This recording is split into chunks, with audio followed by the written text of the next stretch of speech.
Et bonjour et Vas-y. bienvenue dans cette interview à la Korean Tour Festival. Et du coup, on reçoit Shindel. Bonjour Shindel, comment vas-tu? Bonjour. Je suis un peu stressée. Et alors, pourquoi qu'est-ce qu'on a des visages qui font peur, c'est ça? Non, ça va. Ça va aller. Ça va aller. Je n'ai pas l'habitude de ce genre d'exercice, donc forcément, c'est un petit peu... Faut bien une première fois à tout, après C'est tout. ça, Hein. c'est comme si on était sur une conversation, Avec mais des micros. dans un seul sens en fait. C'est ça. Mais c'est bien. C'est du Discord, mais un peu plus près. Ça on me va va. dire. Exactement. Alors, peut-être qu'on peut commencer tout simplement par... Est-ce que tu peux te présenter Oui. pour commencer?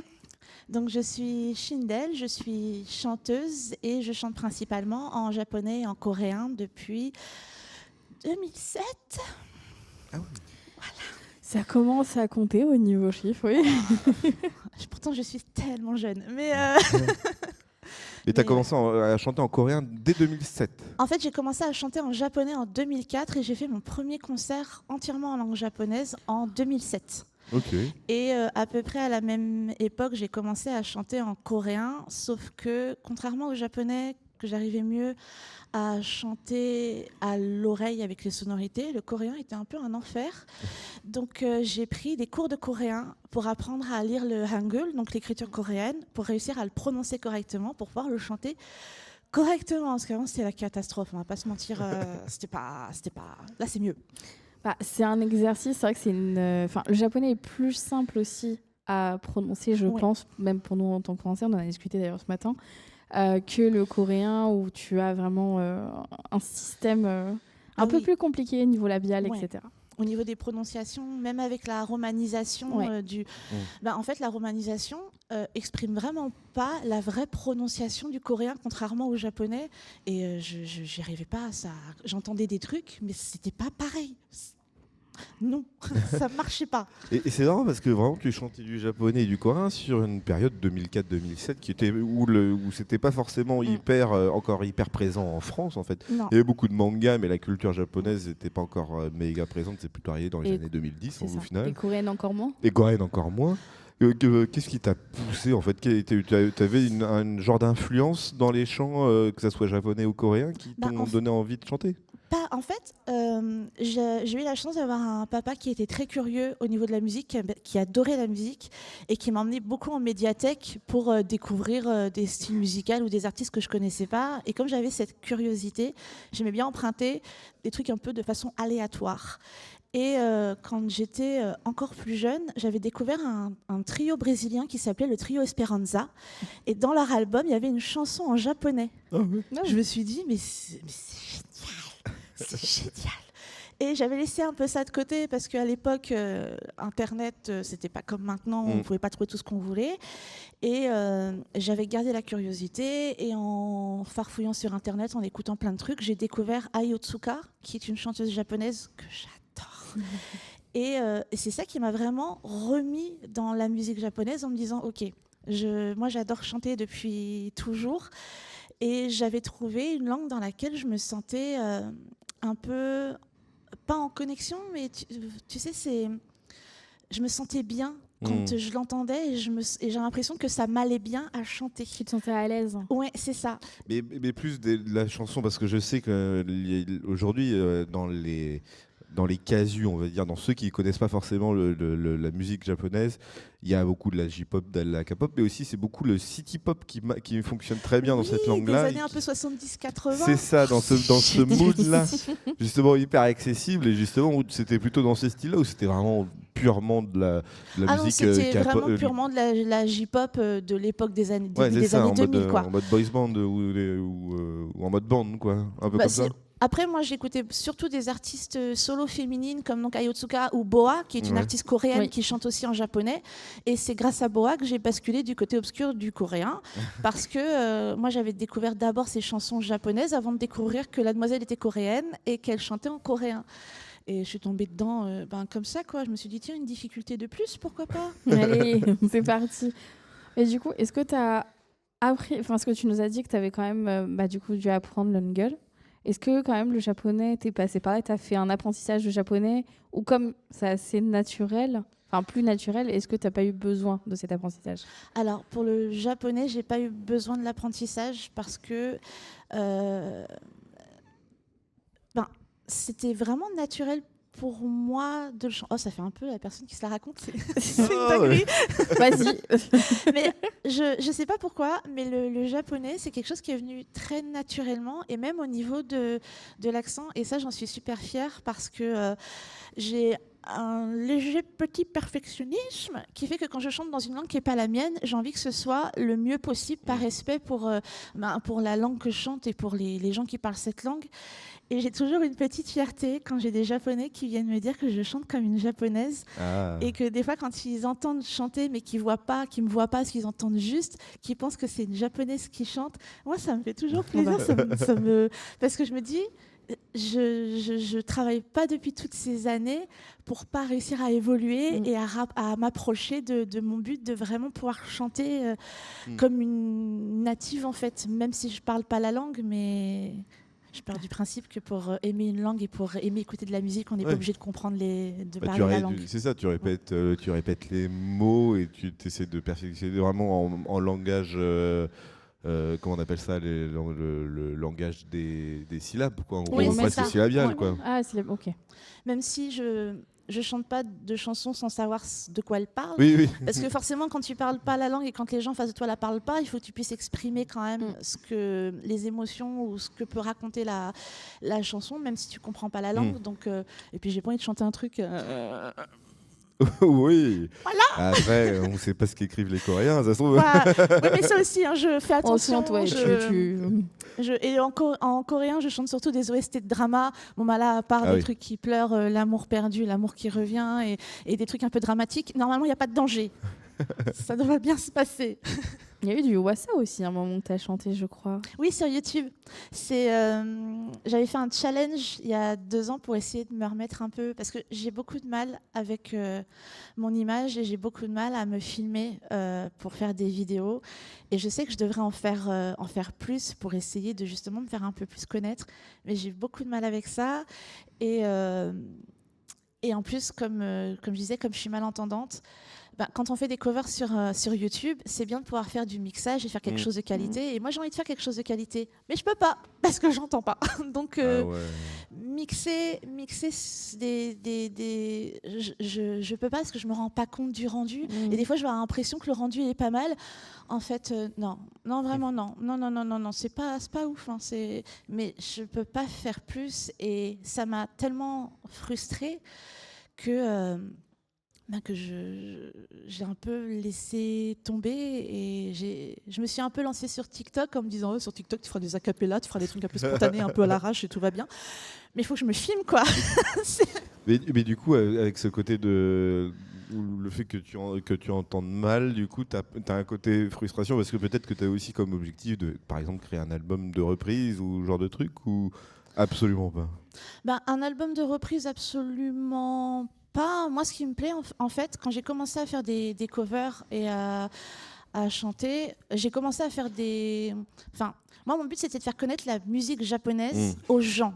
Parce que les gens avaient vraiment l'idée de la musique japonaise un peu... je sais pas si vous voyez le film Wasabi avec Jean Reno. Oui, si, ouais. Avec la musique qui part un peu dans tous les sens, mi-techno, mi-on sait pas trop ce que c'est. Les gens pensaient que la musique japonaise, c'était que ça. Un truc un peu très... Et j'avais vraiment envie de montrer aux gens, oui, il y a ça, mais il n'y a pas que ça. C'est comme pour la K-pop. Oui, les gens disent la K-pop, c'est les BTS, c'est Stray Kids, c'est Blackpink. Voilà. Sauf que dans la K-pop, il y a plein de sous-groupes de K-pop. Il y a du jazz, il y a du rap, il y a du hip-hop, il y a du rock. Il y a plein de trucs. Il y a même de la salsa et de la samba, les gars. Donc, R&B, etc. J'ai vraiment envie de montrer aux gens, oui, il y a ça, c'est génial. Je suis la première à écouter de la K-pop. Je suis allée voir G-Dragon en concert la dernière fois qu'il était venu, c'est-à-dire il y a 500 ans. Et j'adore ça, mais il y a tellement d'autres choses à découvrir que c'était vraiment mon but de base, c'était de faire découvrir ça aux gens. Et de me faire plaisir aussi, on va pas se mentir. Oui, c'est ça. Hein. Mais du coup, comment tu les choisis, les chansons que tu chantes, que tu veux chanter de ton côté? Généralement, c'est des chansons qui me plaisent beaucoup. Et après, je vois si elles sont chantables. Enfin, ceci dit, même quand j'ai l'impression qu'elles sont pas chantables, je suis tellement déterminée, je suis tellement casse-bonbon que je me dis si, tu vas la chanter, d'accord. tu vas le faire. Tu vas ramer, C'est tu vas un pleurer, mais tu vas la objectif. chanter, ok. Et après, enfin, il y a plein de techniques. En musique, tout est permis. Même quand on fait des covers, même quand on réutilise des instrumentaux, ou moi, je fais beaucoup faire des instrumentaux par des artistes sur Fiverr, par exemple, Ah oui, ouais. qui me refont des instrus de qualité et pour pas très cher. Et ben, s'il y a des notes que je peux pas faire, aussi, je la change. Voilà. Et si j'ai l'impression que le débit est un peu trop rapide, il suffit que je le ralentisse pour l'apprendre, pour être capable de le sortir derrière. Il y a plein de techniques pour apprendre à chanter les chansons. Et moi, s'il y a vraiment une chanson qui me plaît, même si je sais que je vais galérer, je veux la chanter, d'accord ? Je la chanterai. Alors moi j'ai une question mais que je chante pas du tout, que je demande à chaque fois à des auteurs chanteurs, c'est l'IA. Est-ce que pour toi l'IA tu utilises l'IA pour ta production par exemple sur le mixage, sur la masterisation ou tout simplement sur l'accompagnement, l'audio ou les trucs comme ça quoi. Alors pas du tout, parce qu'en fait je ne saurais pas m'en servir. Mais je pense que si je savais m'en servir pour me faire un appui ou pour me faire des back vocals d'accompagnement sur scène, je pense que j'aimerais beaucoup l'utiliser. Mais je ne sais même pas utiliser j'ai perdu le nom, le truc pour te faire chanter juste quand tu chantes un peu fort. Ah oui, je sais plus comment ça se... Ah, l'autotune. Oui. Ça, je sais même pas l'utiliser. Non, parce que tu parlais comme tu as des problèmes d'écoute, le mastering généré par l'IA peut être aussi une solution sans le faire passer par un masterisateur. C'est ça, et puis j'aimerais bien me pencher dessus parce que faire mon mixage par quelqu'un, c'est un coût que j'ai pas forcément. Parce que c'est pas mon métier, je suis quand même pas professionnelle, même si je fais ça depuis longtemps et j'ai pas vocation à en faire mon métier. Mais j'aimerais vraiment bien me pencher sur la question pour pas dénaturer ce que je fais, pas créer des voix ou coquesses, mais juste m'aider à mixer et à faire quelque chose de qualité pour diffuser après. Ouais, j'aimerais bien. Si quelqu'un veut me montrer comment ça marche. J'ai des outils si tu veux, je te montrerai. D'ailleurs, côté on parle beaucoup du chant, mais du coup, est-ce que tu as appris à chanter seule ? Est-ce que tu es autodidacte ou est-ce que tu as fait quand même une petite formation de chant avant Non, j'ai appris toute seule. Tu as appris toute seule ? Alors, j'ai jamais pris de cours de chant. La première raison, c'est parce que c'était très cher. Mes parents n'avaient pas forcément les moyens de m'offrir des cours de chant. Et après, la deuxième raison, c'est que je me suis rendu compte que les cours de chant, c'était très technique. Et moi, j'ai peur qu'en me focalisant trop sur la technique, je perde un peu la spontanéité que j'ai quand je chante un peu au feeling et que ce soit plus naturel et que je me mette de la pression et des angoisses dont je n'ai pas besoin parce que je suis une petite personne un peu anxieuse. Et je me mets déjà la pression toute seule et je me dis si je me rajoute ça en disant là, il faut que tu fasses une voix mix, là, il faut que tu fasses du belting. Là, non, c'est bon les gars, je peux pas, c'est trop. Mais... Après, peut-être pour corriger certaines choses, je me dis pourquoi pas, tant qu'on part pas dans la technique, j'aimerais bien, mais j'en ai jamais forcément ressenti l'envie et le besoin. Après, moi je fais ça parce que j'aime ça, donc mais oui. Je me dis c'est pas si grave si j'ai jamais pris de cours de chant. Donc voilà. Je vais dire peut-être qu'on peut demander, parce qu'on ne l'a pas demandé, mais d'où vient Shindel ? Ah oui, le pseudo, ouais. Parce que c'est vrai que le pseudo souvent a une signification, et surtout qui est propre. Est-ce que tu peux nous en parler un petit peu ? Vous allez être tellement déçus. C'était le seul dispo. C'est pas loin, la vérité. En fait, il me fallait un pseudo, mais je savais pas trop j'avais pas du tout d'idée. Et à l'époque, je suivais une chanteuse. À l'époque, 2003-2004, les gars, on est loin, quoi. Je connaissais une chanteuse qui s'appelait Chirelle. Okay. J'adorais sa voix et j'adorais son pseudo. Je trouvais génial ce pseudo, mais je vais pas prendre le même, il est déjà pris. On sait jamais si je deviens très connue, tout ça. Pas du tout. Et je l'ai modifié. j'ai vraiment modifié la structure. Je voulais vraiment garder le she, elle. Enfin, je trouvais ça très beau. J'ai modifié la structure, c'est devenu Shindel. C'est tout, ça s'arrête là. Il n'y a pas de storytelling. Je devrais peut-être en créer une, mais non, il n'y en a pas vraiment. Alors, vraiment, ton pseudo m'a beaucoup inspiré et je suis un peu déçu au final. Non, je comprends. Je redoute à chaque fois cette question, a l'impression que ça va être un storytelling de fou. Non, pas du tout. J'ai juste changé des lettres dans un nom qui existait déjà parce que flemme et j'avais pas d'idée. Mais je l'ai gardé, ça veut dire qu'il est pas si mal que ça. Bah, c'est En ça. fin de compte, il y en a un storytelling. Enfin, le Oui, fait c'est justement ça, que oui. ça provient de quelqu'un que tu apprécies Ouais. et t'aimais bien le. J'aimais Non, beaucoup. il y a quelque chose. Eh oui. Et ben, écoute, en tout cas, merci beaucoup d'être venu nous parler de ce que tu faisais, de Merci ta à production et tout. C'était hyper intéressant. On te revoit dans de prochaines conventions, c'est prévu ou pas? Pour le moment, non, j'ai des trucs pour parler, pourparlers. négociation. Et voilà, mais je chante encore cet après-midi à 14h sur le À Korean 14h. Tour Festival, sur la scène culturelle. Ok. Et voilà, ce sera quelque chose d'un peu... Hier, j'ai fait tout ce qui était OST de drama.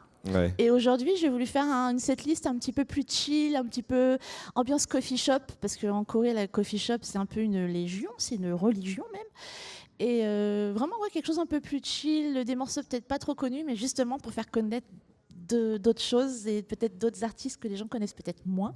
Donc on verra. Eh ben, nickel. Voilà. Et du coup, rendez-vous à 14h. Exactement. Eh ben, merci Merci beaucoup. beaucoup. Merci beaucoup. Au revoir.